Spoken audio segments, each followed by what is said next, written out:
Tips, brought to you by Stadler & Company, your hometown tax experts. All right, when you see this beautiful face, you know what day it is, and you know what time it is, and you know exactly what we're talking about. It's Tax Tuesday. Lori from Stadler is here. Thanks so much for coming on out. I'm happy to be here, I think. Right. Okay, well, let's get started because this one has been the talk of the town amongst my friends, and a lot of my friends are small business owners. We're talking about business deductions. Let's kick it off with employees. What can you deduct from your taxes? What can't you? Can you do anything?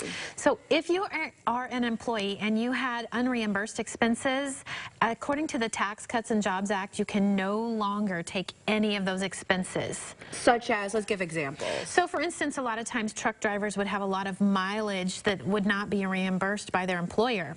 Oh. So now they cannot take those miles on their tax return. Is there anything people can do, or? So a lot of people have tried to work something out with their employer so that there is a reimbursement, so that there's something for them. Yeah, so basically talk to your employer. Basically. Let's talk about small businesses. You know, there's a lot, I feel like small businesses are booming. You know, what about the deductions for them? So the good news is if you have a side gig or you freelance a little bit and you have some sort of profit, you can take those deductions. Oh. Right. So anything that is considered ordinary and necessary, you can take. That could be mileage, your advertising costs, accounting, supplies, office equipment. So there are a lot of deductions, but again, they have to be ordinary and necessary. Oh. So for instance, if you are a nurse and you're self-employed, you would really probably not be able to deduct supplies for landscaping. It wouldn't be ordinary, it wouldn't be necessary. Got it. So you got to prove that this is for work and not for pleasure or something like that. Yeah, exactly. So what are some things that small businesses should be looking out for when they're filing? So it is important that they actually take all of their expenses. One of the things that you want to be leery of is having losses year after year after year, because if you're in business to make a profit, at some point you should be making a profit or fixing your business plan to where something is changing. And the IRS can come back and say, look, we don't think you were trying to make a profit if you don't ever show one.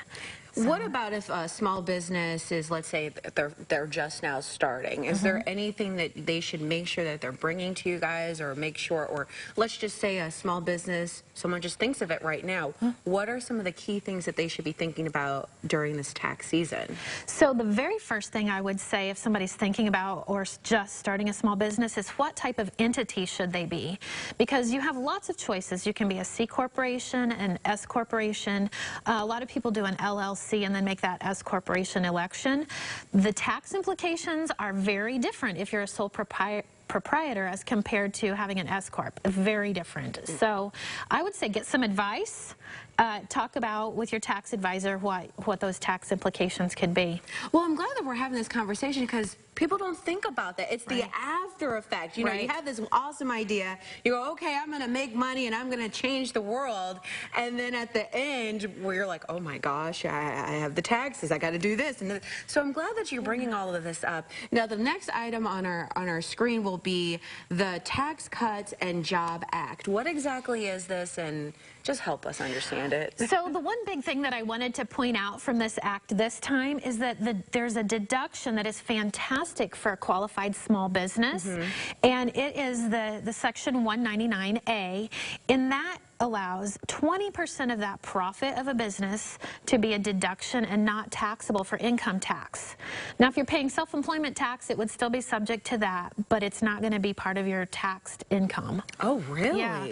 So it's really geared for the small business owner because there are income limitations, and there's some other limitations relating to losses and types of business. But in general, if you're a small business, this is the deduction that is to help you really succeed in your business. Now, you have been in this tax business for quite a while now. Have you seen a little bit more favoritism or things that are helping small business owners nowadays versus the yesteryear? Right.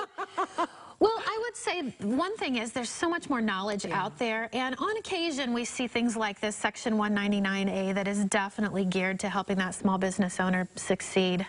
That's so cool. Well, I know I'm always asking where people can find you and this and that, but in light of everything that's going on, how have you guys been going about the Stadler tax with filing and people coming in? Like, do you guys have a little system now? What's happening there? So we do. We've changed several of our procedures. We are making sure that if we have employees who feel a little off, whether we're saying make sure you're staying home, not coming in, we're also making sure that we're sanitizing everything in the office 3 times a day. I mean, it's happening very regularly, and I said, you know, we're doing this more than the mass transit was doing it. So that we're also encouraging drop-offs because we can still complete the return without the client sitting right there in front of us. So we just minimize the number of people who would be in the office at one time. See, you guys are doing everything. So where can folks find you?